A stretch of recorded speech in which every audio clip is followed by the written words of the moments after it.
नमस्कार, स्वागत है आपका सम्यक महाराष्ट्र न्यूज में और मैं हूं आपके साथ शालिनी। आइए बढ़ते हैं आज की बड़ी खबर की ओर। मैं मराठी नहीं बोलूंगा, ऐसा नहीं चलेगा। डिप्टी सीएम अजित पवार ने भाषा विवाद पर दिया बड़ा बयान। जाने क्या कहा। महाराष्ट्र में भाषा विवाद पर जहां राज ठाकरे की अगुवाई वाली मनसे और उद्धव ठाकरे की शिवसेना यूबीटी खुलकर मैदान में मराठी अस्मिता कार्ड खेल रहे हैं। हिंदी मराठी संग्राम पर राष्ट्रवादी कांग्रेस पार्टी के प्रमुख और डिप्टी सीएम अजित पवार ने पहली बार बयान दिया है। पवार ने कहा कि मैं मराठी नहीं बोलूंगा, महाराष्ट्र में ऐसा नहीं चलेगा। गौरतलब हो कि राज ठाकरे की मनसे के कार्यकर्ताओं द्वारा अभी तक कई लोगों को पीटा जा चुका है। मनसे ने कहा है कि मराठी नहीं बोलने पर पिटाई नहीं हो रही, बल्कि मराठी का अपमान करने पर सबक सिखाया जा रहा है। गैर मराठी से की ये अपील। महायुग की सरकार में डिप्टी सीएम अजित पवार ने कहा है कि महाराष्ट्र में मराठी के अपमान को सहन नहीं किया जाएगा।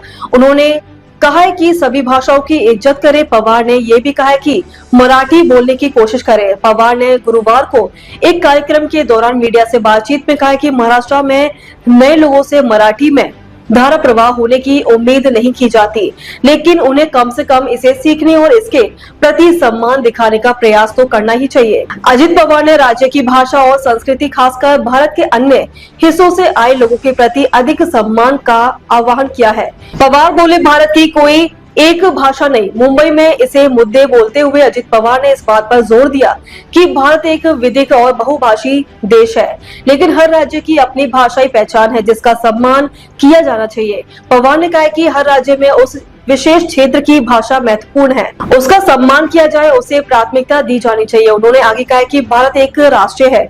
महाराष्ट्र में बाहर हिंदी व्यापक रूप से बोली जाती है, उसके बाद अंग्रेजी।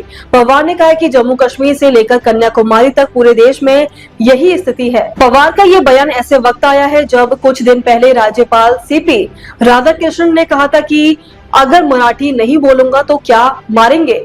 इस पर मनसे की तीखी प्रतिक्रिया सामने आई थी। मनसे ने कहा था कि हमारे लिए मराठी पहले है, निवेश बाद में है। राज्यपाल ने अपने बयान में ये भी कहा था कि अगर नफरत फैलाएंगे तो कौन निवेश को आएगा। अब तक के लिए बस इतना ही। फिर होगी आपसे मुलाकात, तब तक के लिए नमस्कार और देखते रहिए सम्यक महाराष्ट्र न्यूज।